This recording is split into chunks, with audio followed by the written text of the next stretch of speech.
time of flight of a projectile which has been thrown from ground to ground. Time of flight basically means the time taken to reach from this point of projection till the point when it again strikes the ground. So, going very easily, we can easily understand that time of flight is time up to which it remains in flight, or we may say that it is the time taken to reach from this point of projection O to again the landing point at B.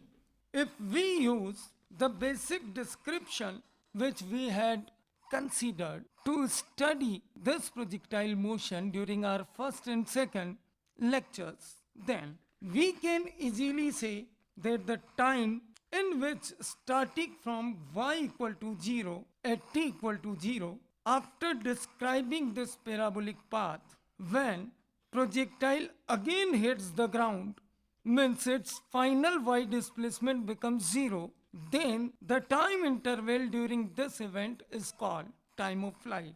So what we will do it, we will use the second equation of kinematics which we had taken earlier as y equal to u sine theta into t minus half gt square, the equation for y position of the projectile as per our second lecture. We had assumed that the equation at any time t for the y position can be written as u sine theta t, where u sine theta is the y component of initial velocity of the projectile. So u sine theta into t minus half into the acceleration which is vertically downward and equal to g into t square.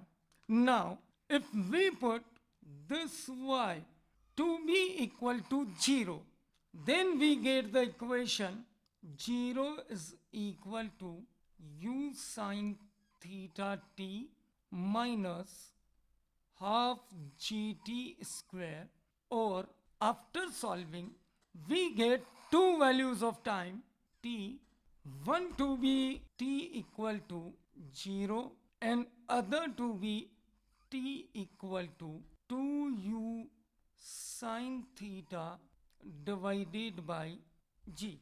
This t equal to 0 is the time when the projectile has been thrown, and again after this time the projectile returns on the ground again and strikes somewhere at B. So for our basic requirement, we can say that this time when it hits again on the ground is time of flight.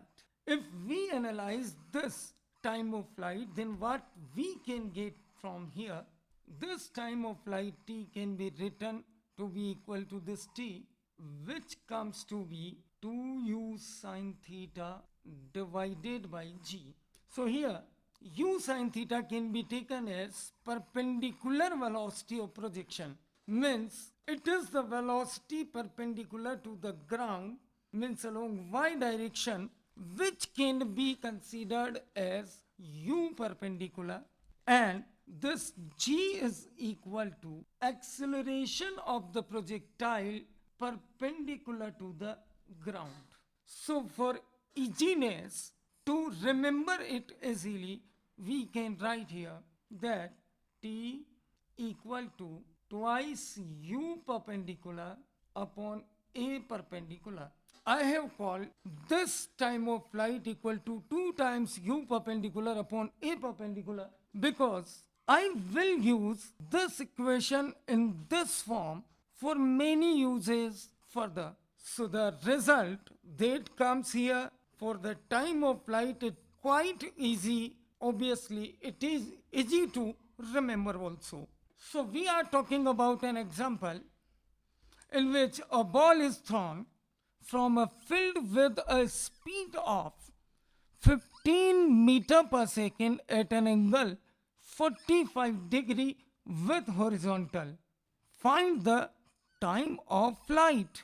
If we talk about the solution to this question, what can we do here? As we know, we have a formula for time of flight for such cases equal to 2u sine theta divided by g. Here in this question, u is given to us to be 15 meter per second. Theta is given as 45 degree, or we can say pi by 4. G is given to be 10 meter per second square. So by putting these values into the given formula, we can easily write that t is equal to 2 times initial velocity, which is 15 meter per second, into sine of pi by 4 divided by g. The value of g is 10 meter per second square. Here we can easily say that the value of sine pi by 4 is 1 upon under root 2. So we got result that time of flight is 3 upon under root of 2 seconds.